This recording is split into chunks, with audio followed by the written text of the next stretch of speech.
Hello class.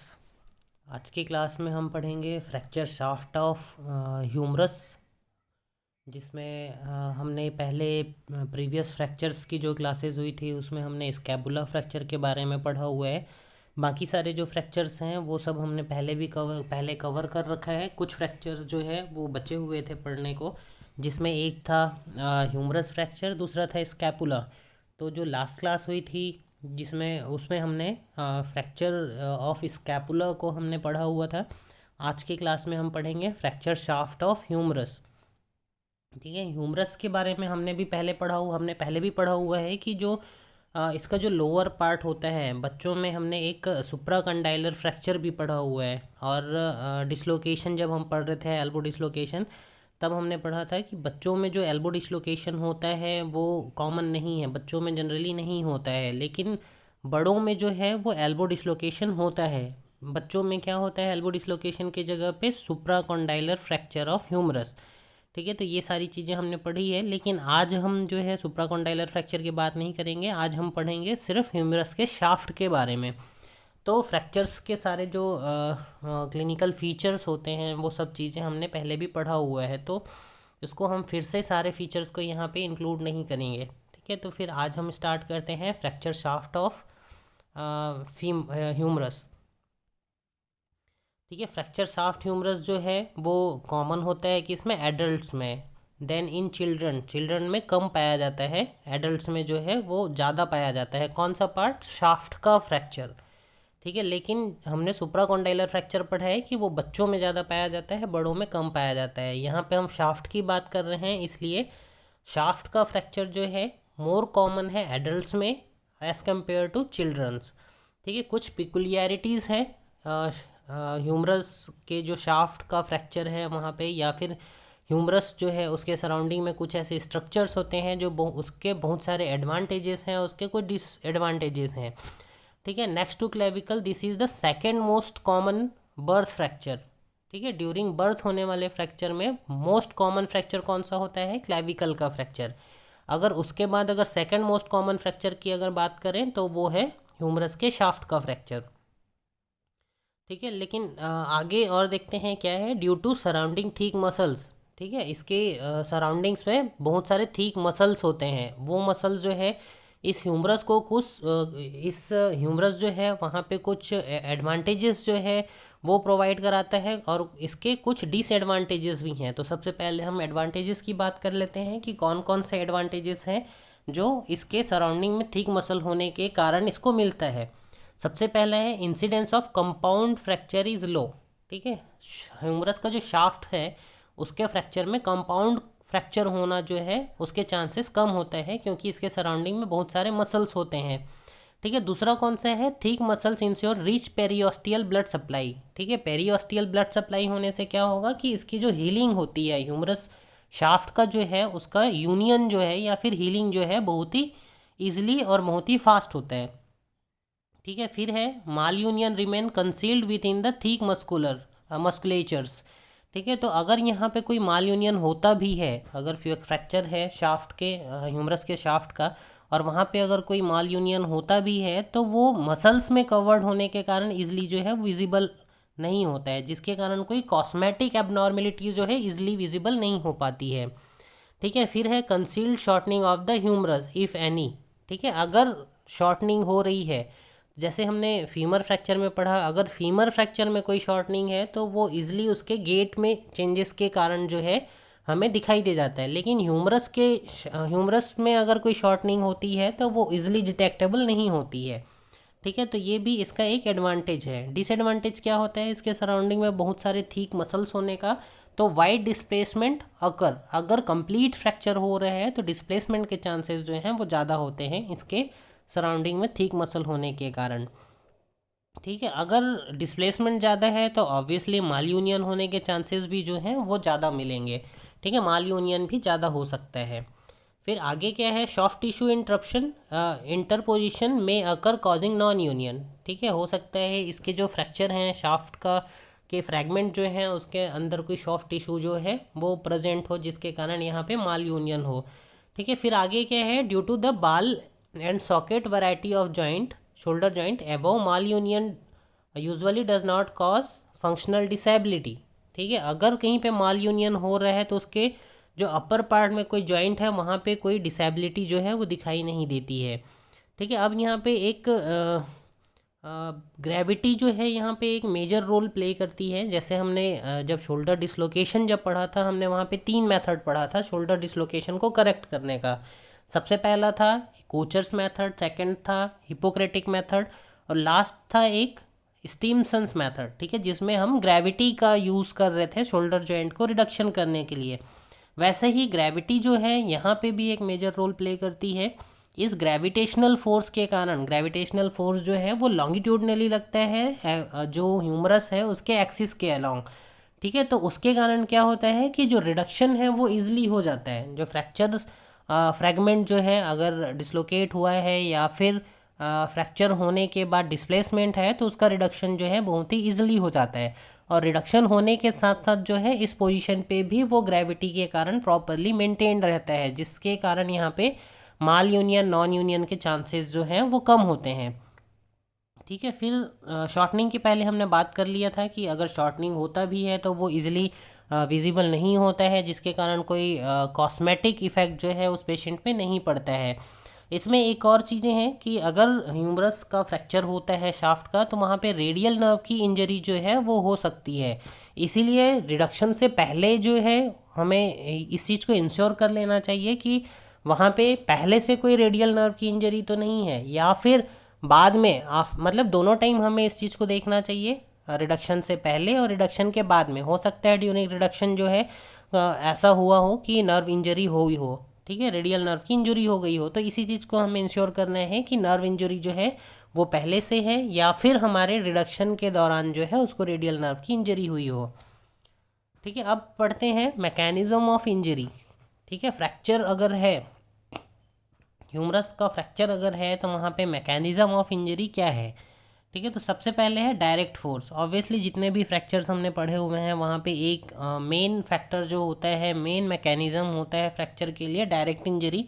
तो वैसे ही यहाँ पे भी है डायरेक्ट इंजरी। अगर ह्यूमरस वाले पार्ट को होता है उसके शाफ्ट को, जैसे कि कोई आयरन रॉड से कोई डायरेक्ट अगर शोल्डर डायरेक्ट अगर ह्यूमरस वाले पार्ट पे ट्रॉमा होता है, या कोई असॉल्ट है जिसके कारण उस पर्टिकुलर पार्ट पे ट्रॉमा होता है, तो वहाँ पे किस किस टाइप के फ्रैक्चर्स मिल सकता है, transverse fracture and comminuted type of fracture जो है वो मिल सकता है ह्यूमरस के शाफ्ट का। अगर इनडायरेक्ट फोर्स है, जैसे हमने मैक्सिमम फ्रैक्चर्स में पढ़ा है, fall from out stretched hand.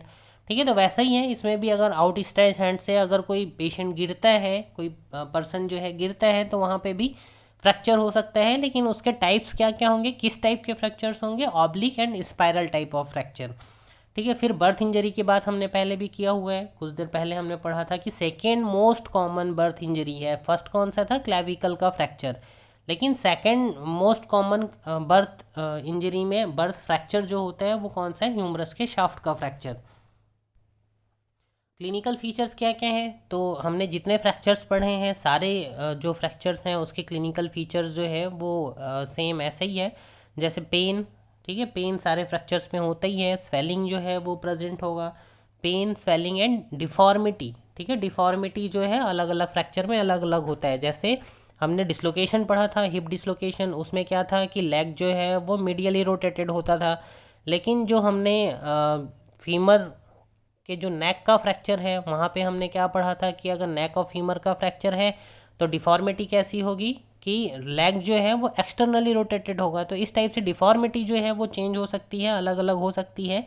लेकिन डिफॉर्मिटी जो है सारे फ्रैक्चर्स में मिलता है जिसमें भी डिस्प्लेसमेंट प्रेजेंट हो। ठीक है, तो पेन, स्वेलिंग, डिफॉर्मिटी, ये तीनों चीज़ें हो गए।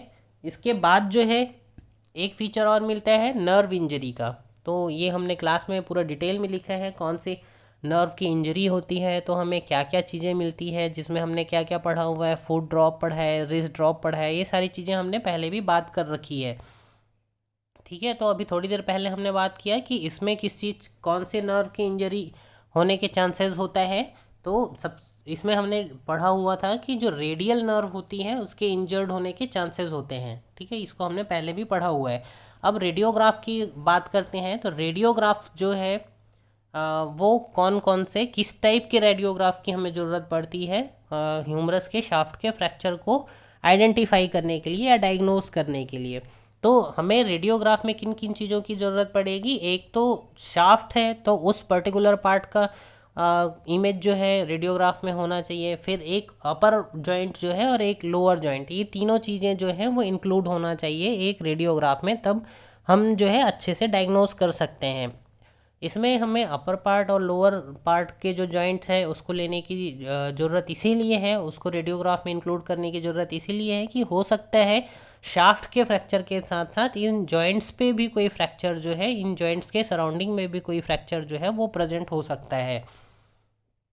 ठीक है, तो इसमें हमें शोल्डर जॉइंट, उसके बाद elbow joint and shaft of humerus, इन सब के एक्सरे की ज़रूरत पड़ती है। इन सब ऐसे एक्सरे की ज़रूरत पड़ती है जिसमें ये तीनों चीज़ें जो है वो इंक्लूडेड हों।